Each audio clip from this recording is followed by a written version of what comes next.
이렇게 인사하면서 축복했으면 좋겠습니다. 함께 해주셔서 감사합니다. 예, 예.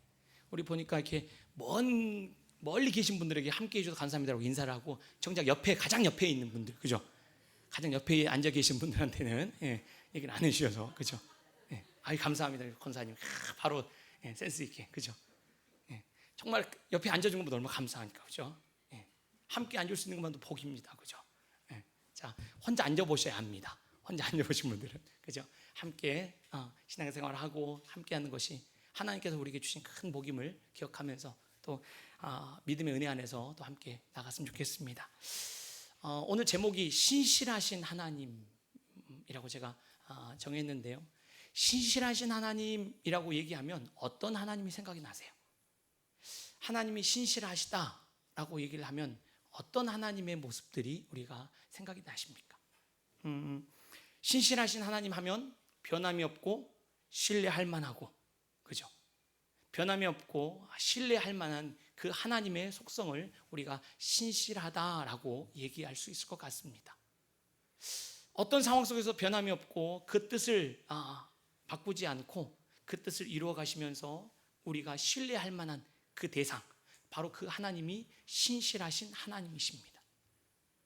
혹시 주변에 이렇게 신실한 존재가 있으세요? 저는 제 친구가 이렇게 신실합니다. 아니면 제 아내가, 제 남편이 이렇게 한 번도 변함없이 그런 존재입니다 라고 얘기할 수 있는 분이 계신다면 저는 거짓말이라고 생각합니다. 제가 아무리 생각해봐도요, 사람들은 못해요. 그러니까 우리는 그런 속담 있지 않습니까? 그죠? 화장실 들어갈 때 하고 나올 때 마음이 다르지 않습니까? 오죽하면 나도 내 마음을 잘 모르지 않습니까? 안 그러겠다고 하고, 그죠? 절대 안 그럴 줄 알았거든요. 그런데 변한다니까요. 사람들은 그래서 사람에게는 제가 볼 때는 이 신실하다라는 표현을 쓸 수 없을 것 같습니다. 저 친구 진짜 신실한데요, 좀 더 지켜보세요. 저희 남편은 살았는데요, 정말 50평생 정말 변치 않고 그렇게 한결같습니다 라고 얘기하시면 조금만 더 살아보시면, 사람은 제가 보니까요, 그러니까 제가 속았어, 결혼해서 아이고 그런 줄 몰랐어, 속았어, 정상이십니다. 그죠? 다 그런다니까요. 우리 집만 그런 게 아니고. 사람은 저 친구는 정말로 나를 배신할 줄 몰랐는데 저 친구는 안 그럴 줄 알았는데 사람은 안 그렇습니다. 그러니까 신실하신 그 하나님이 어떤 분인가를 우리가 다시금 붙잡고 있을 때 사람들에게 있어서 사람들이 그럴 수밖에 없었고 변할 수밖에 없었고 또 신뢰를 잃을 수밖에 없는 존재인 대해서 우리는 인식할 수밖에 없으라는 생각을 해봅니다. 그러면 우리는 이렇게 고백합니다. 신실하신 하나님, 신실하신 하나님, 실수가 없으신, 그죠? 찬양으로 고백하고 신실하신 하나님이라고 우리는 찬양할 수 있는데, 그럼 과연 그 신실하신 하나님이 나에게 내 삶 가운데 그렇게 신실하시게 일하시며 오늘도 그 신실하신 하나님을 경험하고 계십니까? 라고 묻는다라면 또 그건 다른 것 같습니다. 그죠? 맞습니다. 하나님이 신실하세요. 변함이 없으세요. 그분은 실수가 없으시고요, 믿을만 하시고요, 그분은 그런 분이세요 라고 얘기하지만 그 하나님이 정말로 내 삶 가운데 신실하게 일하고 계십니까? 라고 묻는다면 그건 아닌 것 같은데요 라고 우리의 삶의 현실 속에서 고개가 갸우뚱거리지 않을 수밖에 없습니다. 그래서요, 우리의 신앙을 내가 어떤 하나님을 경험한 것에 그 중심을 두다 보면 우리는 늘 흔들립니다. 내 삶 가운데 정말로 좋은 것으로 주시는 하나님을 경험할 때는 하나님 정말 신실하세요, 하나님 좋으신 분이세요, 실수가 없으신 분이세요 라고 고백을 하지만 아무리 내가 기도해도 응답하지 않으시고 아무리 내가 애를 써도 반응이 없으신 그 하나님을 경험하면서 신실하신 하나님이라고 얘기할 수 있으시겠습니까? 아니요. 내가 그토록 했지만, 애를 써봤지만 그 하나님은 신실하지 않으셨어요 라고 우리의 삶에서 고백할 수밖에 없지 않겠습니까? 그래서요, 우리의 신앙은 내가 체험하는 것으로 거기에 기준을 삼을 수 없습니다. 우리는 말씀을 중심으로 하나님이 어떻게 말씀하셨는가를 우리의 신앙의 기준으로 삼으셔야 돼요. 그리고 그걸 붙잡으셔야 신실하신 하나님을 우리는 붙잡을 수 있지, 내가 경험하는 하나님으로 우리 신앙을 붙잡고 있으면 내가 변하기 때문에 그 하나님은 변하게 보이는 겁니다. 그러면 하나님이 신실하시다 라는 그 사실을 우리 말씀을 통하여서 어떻게 깨달을 수 있겠습니까? 분명한 것은 우리가 너무 잘 아는 것처럼 하나님이 사랑해서 모든 세상을 만드시고 우리를 만드셨습니다. 그런데 우리가 그 사랑을 깨트리고 하나님을 떠나서 죄 가운데 빠져서 우리는 다 망가져 버렸지 않습니까? 하나님의 사랑이 우리를 가만 내버려 둘 수 있습니까? 그럴 수 없습니다. 그래서 하나님은 우리를 사랑하셔서 끝까지 사랑하시기 때문에 예수님을 이 땅에 보내시고 인간의 몸을 입고 예수님이 우리의 모든 죄악을 사해 주시고 또 부활하셔서 우리를 영원한 천국 인도하시는 그 놀라운 하나님의 역사를 통하여서 우리는 하나님의 신실하심을 확증할 수 있습니다. 그러면 우리는 성경 전체를 통하여서 예수님이 인간으로 오셔서 하나님의 뜻을 이루신 그걸 통하여서 하나님의 신실하심을 확증할 수 있는데, 그러면 그 예수님이 어디에서 분명히 자세하게 기록되어 있습니까? 마태, 마가, 누가, 요한 복음, 이 사복음서에서 예수님이 누구냐에 대해서 우리에게 분명히 밝히 보여주고 있기 때문에 우리는 그 예수님을 통하여서 신실하신 하나님, 그 속성을 우리는 발견할 수가 있습니다. 그런데요, 재미있는 것은 마태복음에서 말하는 예수님, 마가복음에서 말하는 예수님, 누가복음에서 말하는 예수님, 요한복음에서 말하는 그 예수님의 강조점이 조금씩 차이가 있어요. 마태복음에서는요, 인간의 몸을 입고 오신 예수님이 뭘 위해 오셨는가 강조점을 유대인의 왕으로 오신 예수님을 우리에게 부각시켜서 보여주고 있으세요. 그러니까 마태복음을 우리가 읽다 보면 그 예수님이 어떻게 보이냐면 왕으로 오신 예수님의 모습이 보이는 겁니다. 그러니까 마태복음을 시작할 때 아브라함과 다윗의 자손 예수 그리스도의 세계를 하면서 왕의 족보부터 시작해요. 예수님이 왕의 후손이다, 왕으로 오셨다라는 것을 알려주기 위해서 마태복음은 어떻게 한다고요? 족보부터 시작해서 왕으로 오신 예수님을 얘기하고 있습니다. 그러니까 다른 복음서에 비해서 마태복음은요, 왕으로서 가르쳐 주는 게 많아요. 산상수훈을 얘기하고 있고 이렇게 가르침들이 많이 들어가 있는 내용들이 바로 마태복음이에요. 그러니까 왕으로 오셔서 가르치고 깨우치는 그 일들을 예수님의 모습을 보여주는 게 마태복음이세요. 그래서 마태복음 마지막 28장에 어떻게 끝이 납니까? 이제 내 말을 잘 들어라. 너희들 세상 끝날까지 내가 명하는 대로 너희들 살아야 된다라고 명령을 내리고 마치는 게 마태복음입니다. 마태복음이 왕으로서 오신 그 예수님의 모습을 중심으로 했다라고 하면 마가복음은요, 종으로서 오신 예수님의 모습을 더 주안점을 두고 있어요. 그러니까 종이 무슨 족보가 필요합니까? 그러니까 마가복음은 족보도 없고 아무것도 없습니다. 바로 종은 뭐 해야 되죠? 일해야죠. 그래서 마가복음 보면 예수님이요, 늘 일만 합니다. 쉴 시간도 없어요. 먹을 시간도 없어요. 종이 뭐 그런 거 따집니까? 그러니까 예수님이 밤새 열심히 뛰시고 쉴 새 없이 일하고 또 하는 그 주안점을 두고 있는 게 마가복음입니다. 그러니까 마가복음 보면 예수님이 종으로서 얼마나 열심히 일하고 있는지 모릅니다. 먹을 시간도 없이. 자, 마태복음도 마가복음도 누가복음도 요한복음도 다 예수님에 관한 얘기라니까요. 그런데 강조점이 다르다 보니까 사실은 사실인데 어떻게 바라보냐에 따라서 표현하는 게 조금씩 차이가 있지 않겠습니까? 종으로 오신 예수님을 보다 보니까 예수님의 제자들이 예수님을 따라다니긴 하는데 예수님 따라다니 보니까 예수님을 이해할 수가 없어요. 이게 뭐지? 아니, 예수님이 기적도 베풀고 능력도 베풀고 야 대단한 줄 알고 쫓아다녔는데 뭐야? 이거 예수님이 종이 하는 행동을 하고 예수님이 이렇게 하니 이해할 수가 없는데 하면서 예수님이 따라간 그 길을 가는 게 아니라 예수님과 정반대의 모습으로 실패의 모습을 보여주는 그 장면들이 마가복음에서 기록되고 있어요. 그러니까 마가복음에서 바라보는 제자들의 모습은 실패한 제자들의 모습이에요. 왜냐하면 예수님이 종으로 사시는데요. 뭐야? 나는 예수님이 멋진 왕이고 예수님이 멋진 능력자에서 쫓아다녔는데 이건 내가 왜 종을 쫓아다녀? 하고 정반대로 예수님을 따라다니면서 하는 제자들의 모습이 그렸던 게 마가복음입니다. 누가복음은요, 인간의 모습으로 오신 예수님을 자세히 설명하고 기록한, 그래서 가장 자세하게 조목조목 기록한 책이 누가복음이에요. 그러니까 누가복음에서는 예수님이 어떻게 탄생했는지, 예수님이 어떻게 일하셨는지, 예수님이 모든 했던, 그러니까 마태복음에 했던 내용들, 마가복음에 했던 내용들, 그들을 다 자세히 모아서 기록한 책이 누가복음이에요. 그래서 누가복음에도 예수님의 족보가 나와 있고요. 그런데 마태복음에 하는 족보하고는 또 다릅니다. 어찌됐든 인간적인 그 삶의 모습들, 예수님이 하신 그 모든 일들을 자세히 기록한 책이 누가복음임을 우리는 알 수 있습니다. 그래서 마지막 예수님께서 어떻게 해요? 그 본인이 이 땅에 인간으로 오셔서 해야 될 일을 다 하고 부활하셔서 하나님의 그 나라에 가는 것까지 그 자세히 기록한 책이 바로 누가복음입니다.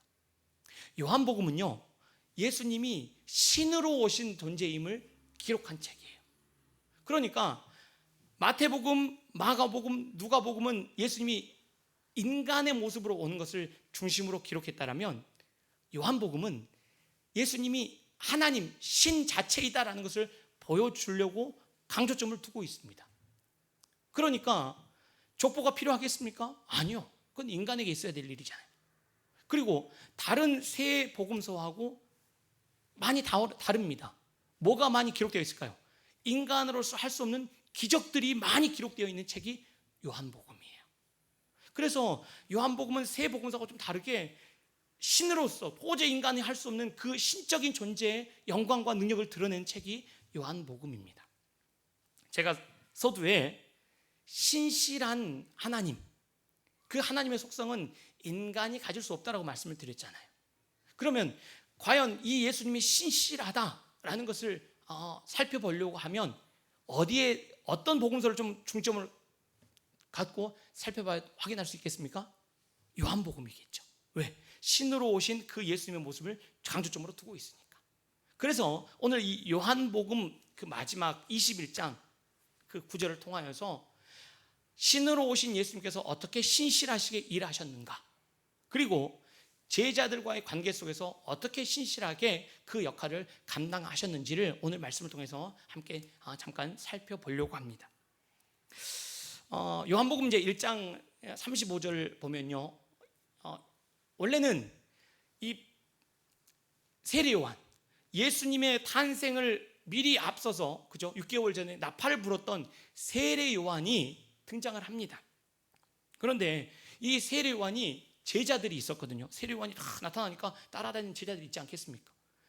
세례 요한을 따라다니는 제자들이 있었는데 세례 요한이 예수님이 등장하니까 저기 봐라, 하나님의 어린 양이다 라고 이 세례 요한이 예수님을 소개하니까 세례 요한을 따라다니는 이 제자들이 배신하고 예수님을 따라가 버립니다. 그 제자가 누굽니까? 우리가 잘 아는 안드레하고 베드로입니다. 안드레하고 베드로가 세례 요한 말을 듣고 세례 요한 제자로 있다가 예수님의 제자로 싹 배신하고 가버렸다니까요. 그리고 나서 이제 예수님을 따라다니기 시작합니다. 베드로와 안드레를 예수님이 데리고 가시다가 빌립, 나다나엘, 자, 너도 날 따라와. 그래서 예수님이 불러서 이제 예수님이 그 제자들을 데리고 요한복음 1장이 시작됩니다. 2장에서 어떤 내용이 나오냐면요, 우리가 잘 아는 것처럼 가나의 혼인잔치가 나옵니다. 가나의 혼인잔치에서 무슨 일이 벌어집니까? 물을 포도주로 예수님이 바꾸시잖아요. 어떤 인간이, 그죠? 어떤 인간이 물을 포도주로 바꿀 수 있습니까? 예수님이시니까. 인간이 아니니까 할 수 있는 그 놀라운 능력과 기적들을 이제 계속해서 요한복음은 보여주면서 예수님이 바로 그 하나님의 능력을 가진 신임을 우리에게 보여주고 있습니다.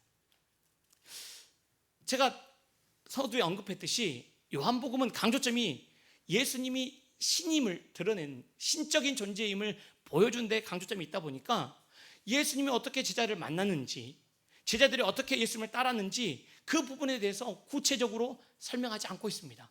예수님이 어떻게 신적인 존재로서 일하고 계시느냐에 초점을 맞추고 있어요.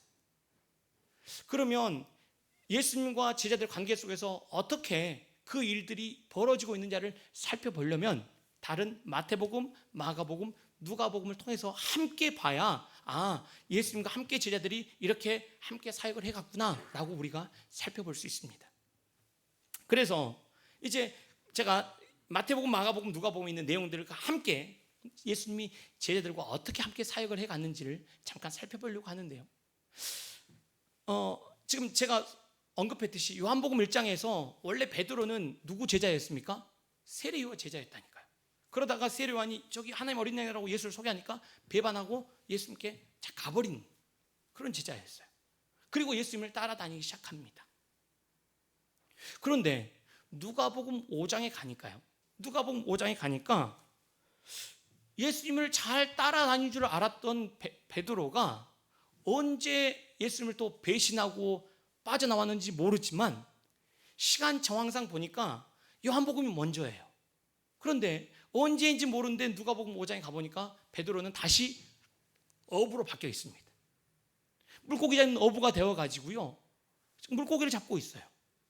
그러니까 예수님이 어떻게 합니까? 갈릴리 바다로 베드로를 찾으러 가세요. 너 이 배신자, 내가 네 과거를 아는데 또 세례요한 쫓아다니다가 너 이제 나 쫓아다니겠다고 와놓고, 그리고 너 봤지? 내가 기적을 베풀고 내가 인간이 아니라 신적인 존재이고 내가 얼마나 능력 많은 존재인지 너 봤잖아. 그런데 너 또 나를 배신하고 너 지금 물고기 잡고 있어? 이런.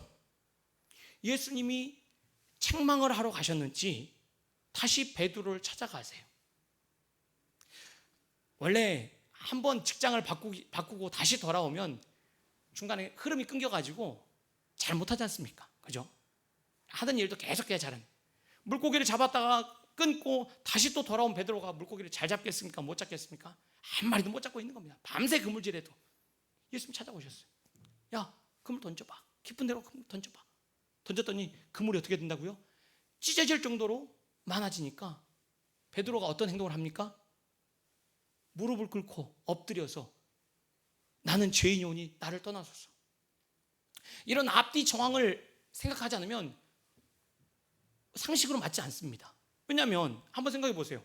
예수님이 깊은 데로 가서 던져봐라 했으면 던졌으면, 예수님 말 듣고 던졌더니 밤새 한 마리도 못 잡은 그 인생이었는데 그렇게 많은 그물을 잡았으면 상식적으로 따지면 뭐라고 해야 맞습니까?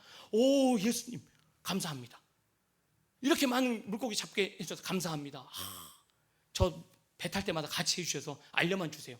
그럼 물고기 엄청 많이 잡아가지고요, 저 정말로 좋은 일에 예수님 그 복음 전한 일에 잘 제가 사용하겠습니다. 그렇게 해야 상식적으로 맞는 얘기잖아요. 그런데 베드로가 뭐라고 했습니까? 주여 나를 떠나소서, 나는 죄인입니다. 그 얘기는 전과자예요. 전과자.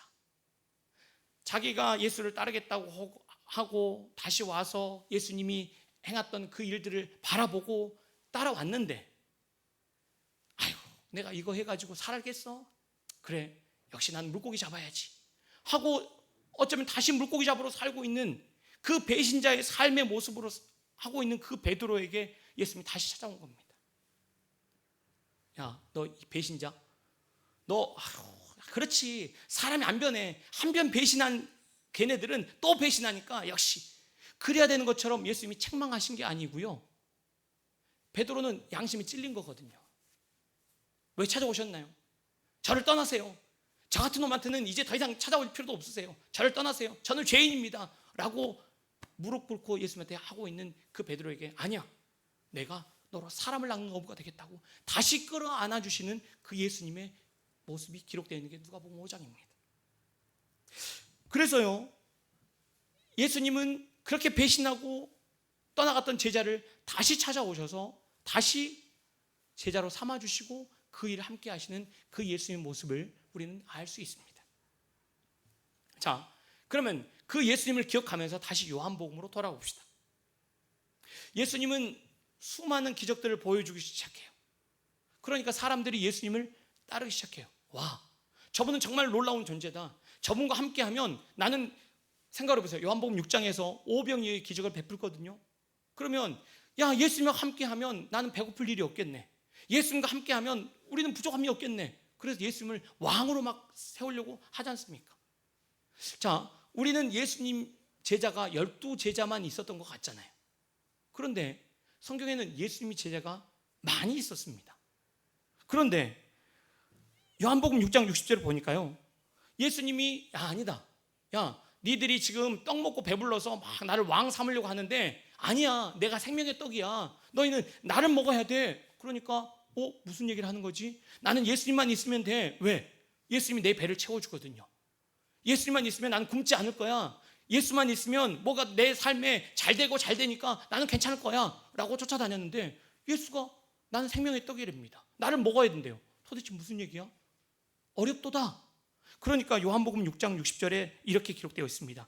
제자 중 여럿이 듣고 말하되 이 말씀은 어렵도다. 누가 들을 수 있느냐 한대. 그러면 이제 12제자들이 지금 그 얘기를 듣고 지금 흔들렸는가? 아니요.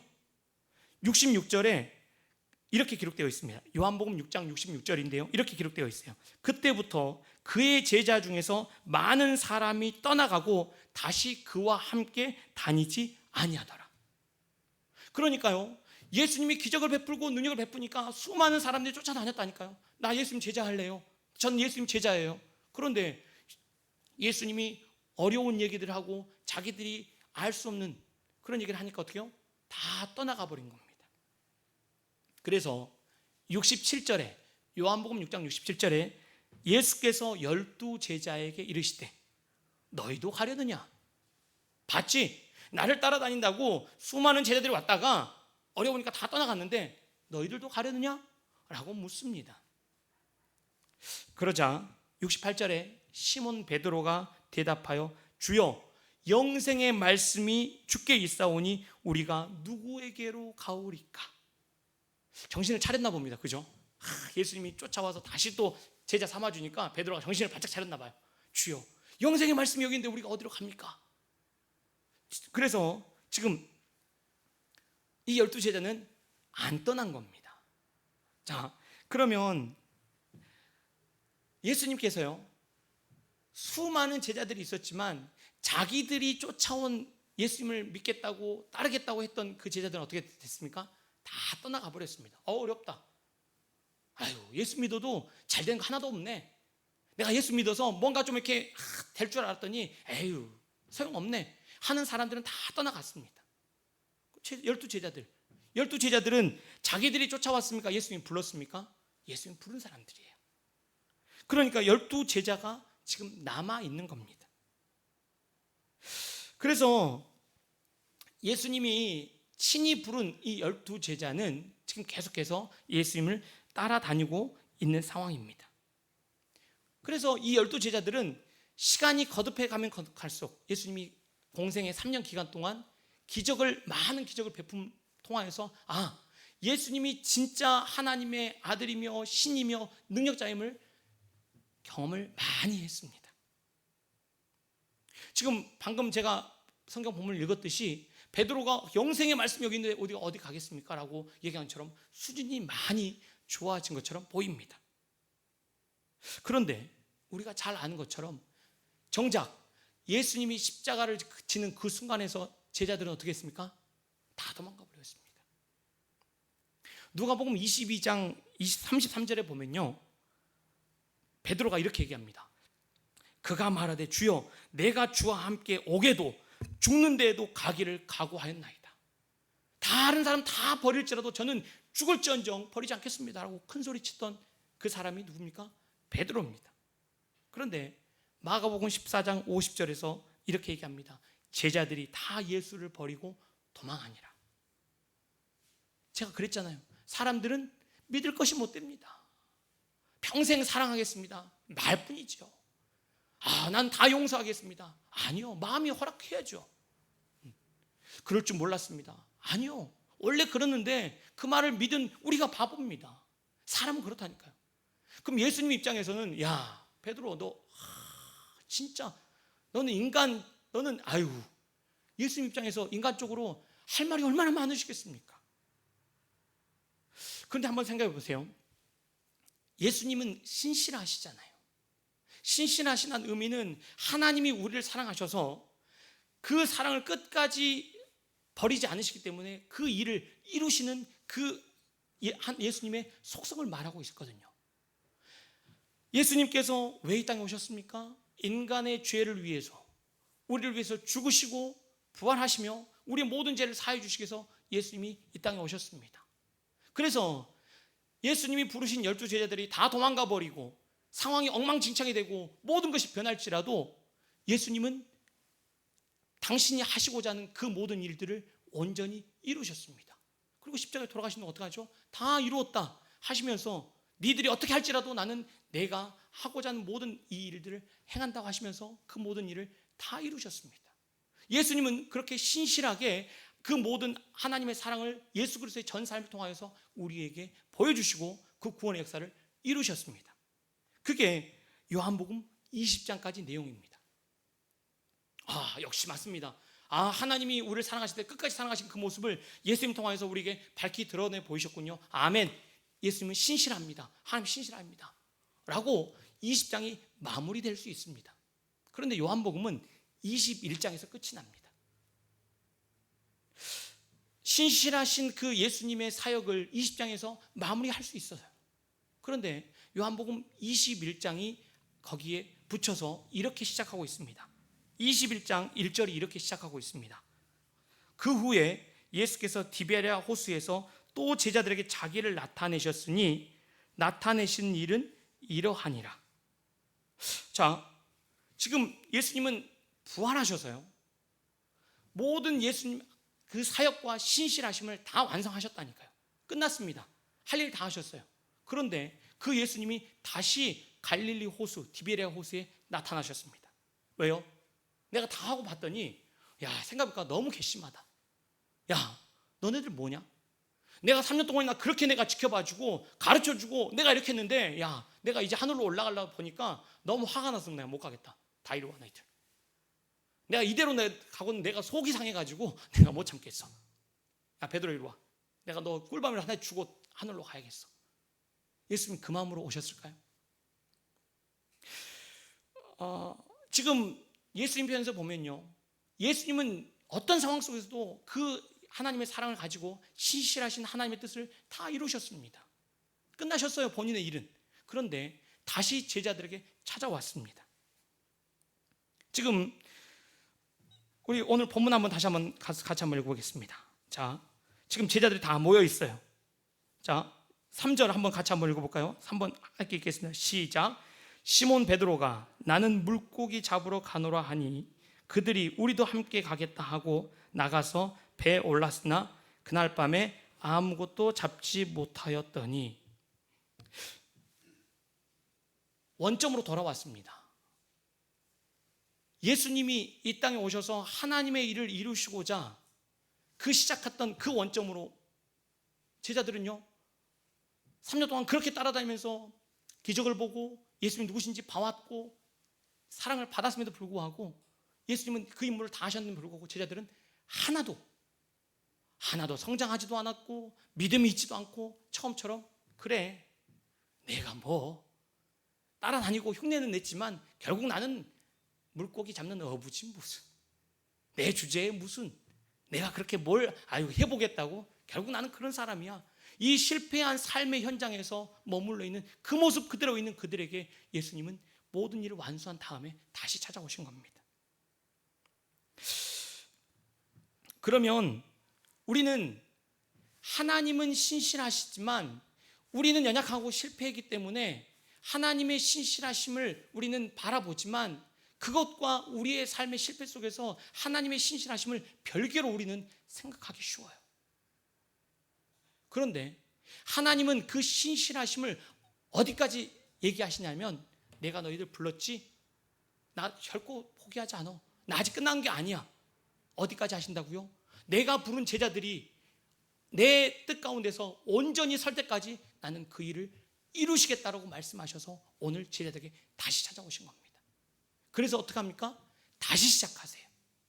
한번 생각해 보세요. 지금 누가복음 5장에서 제가 잠깐 언급하는 것처럼 밤새 그물질했는데 잡지 못하는 베드로가 그렇게 배신하고 물고기 잡고 있는 그 상황으로 예수님 다시 찾아오셨어요. 무슨 얘기입니까? 예수님, 저 틀렸어요. 예수님, 이제는 저요 안 되겠습니다. 저는 그냥 예수님 믿지만 저는 그냥 이렇게 살아야죠. 나이도 많고 저는 뭐 가진 것도 없고 저는 뭐 그냥 전에는 그냥 이렇게 제다가 꿈도 꿨습니다. 젊었을 때는 제가 교회 봉사도 열심히 하고 뭔가 잘해보겠다고 큰 소리 쳤는데 이제는 나이도 먹고 힘도 없고 그냥 이렇게 있다가 그냥 맞아요. 저 안다니까요. 예수님의 신실함, 하나님의 그 너그러움. 그러나 저는 실패자예요. 저는 삶에 찌들려서요. 저는 기도도 많이 못하고 저는 이렇게 살아가고 저는 그런 존재입니다 라고 얘기하는 우리의 삶 가운데 하나님 찾아오셨어요. 아니, 네가 가졌던 그 모습 그대로, 내가 너를 불렀던 그 열정, 그 소망, 그 삶의 사명 그대로 내가 완수할 때까지 너를 붙잡고 그 일을 이룰 거야. 그게 내 모든 삶의 완수라고 오늘 성경이 우리에게 말씀하고 계시는 겁니다.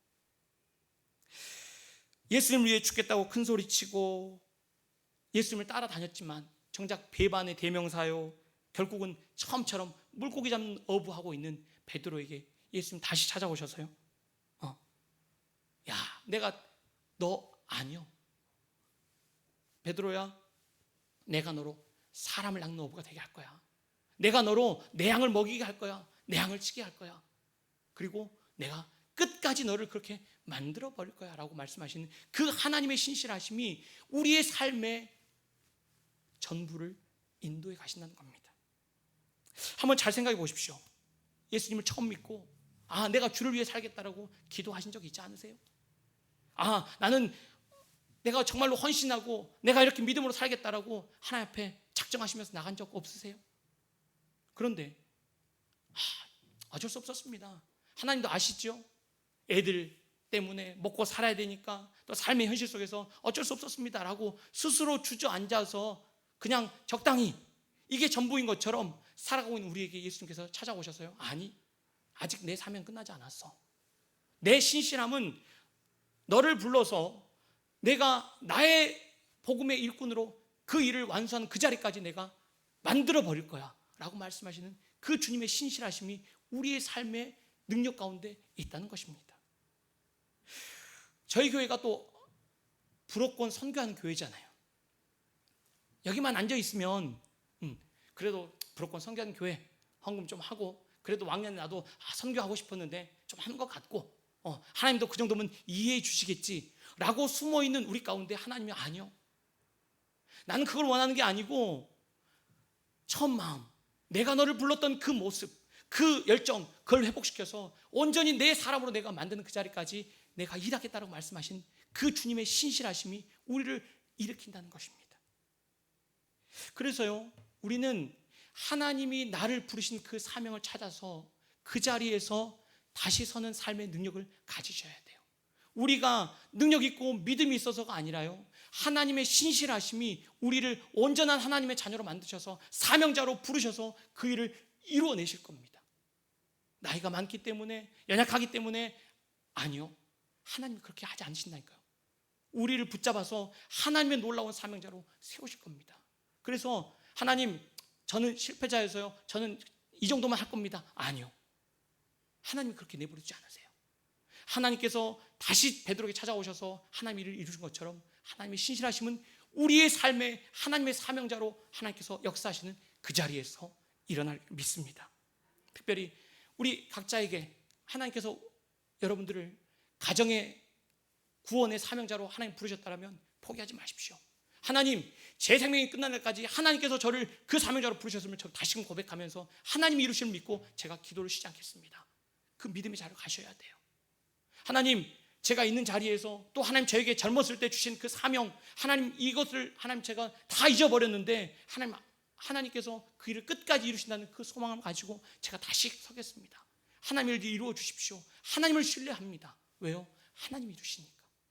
하나님이 그 일을 이루실 겁니다. 그 소망을 가지고 다시 서십시오. 절대 우리는 하나님 앞에서 실패자로 서 있을 수 없습니다. 왜요? 하나님 부르셨으니까. 그리고 하나님이 그 일을 완수하실 때까지 우리를 붙잡고 계시면 그렇습니다. 말씀 맺겠습니다.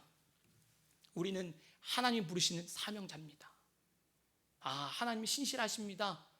입으로 고백하는 데서 머무르지 마시고요, 우리의 삶을 하나님께서 사명자로 붙드셔서 하나님의 일을 이루시는 그 자리에서 하나님 감사합니다. 저는 또 실패하고 또 넘어지고 하나님 이 나이 먹고 하나님 도저히 끝날 것 같았는데 하나님이 붙잡아 주셔서 그 일을 이루시 감사합니다. 하나님을 찬양하며 그 영광 가운데 가는 자리까지 하나님이 기억고 그 일을 이루실 겁니다. 그 소망을 가지고 다시 출발합시다. 그래서 하나님이 우리 안에서 역사하시는 그 능력을 드러내십시오. 세상은 이제는 쉬어야지, 이제는 포기하고 적당히 가지는 그 소리에 귀걸이지 마시고요, 하나님께서 우리를 부르시는 그 소망의 소리를 들으십시오. 내가 너로 내 양을 치게 하는 그 사명자로 다시 부르시는 그 하나님의 음성이 우리에게 들려질 소망합니다. 우리 찬양하고 함께 다시